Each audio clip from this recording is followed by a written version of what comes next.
বাজারে আজকাল কুচো চিংড়ি খুঁজে পাওয়া মানে মনে হয় যেন সমুদ্রে ঠিক একটা মতি খুঁজে পেয়েছি। হ্যাঁ, ঠিক এই খুশিটাই হয়। তো আমারও হয়েছিল যেদিনকে দেখতে পেলাম এই কুচো চিংড়িটা। তো হাফ কিলো নিয়ে নিয়েছিলাম, কারণ এটা তো খুব কম পাওয়া যায়। নিয়ে নিয়েছিলাম তো বটেই, বাট একা খাবো এতটা কি করব, তাই জন্য অর্ধেকটা তুলে অর্ধেকটা বানিয়ে নিয়েছিলাম কুচো চিংড়ির বড়া।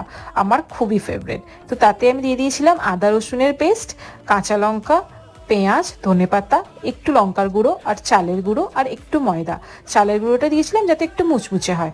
তারপরে ভালো করে মেখে নিয়ে এটাকে আমি গোল গোল করে ঠিক বড়ার শেপ দিয়ে নিলাম। গোল গোল করে বড়া করলে বেশ দেখতে ভালো লাগে। তারপরে কড়াইয়ে তেল দিলাম, তেলটা যখন গরম হয়ে গেল এই সব কটা গোল করে বড়া যেগুলো রেখেছিলাম এগুলো একটা একটা করে ছেড়ে দিলাম। তারপরে হালকা আছে একটু ধীরে ধীরে ভেজে নিলাম উলট পালট করে। এই দেখো কটা বড়া আমি ভেজে নিয়েছি নিজের জন্য।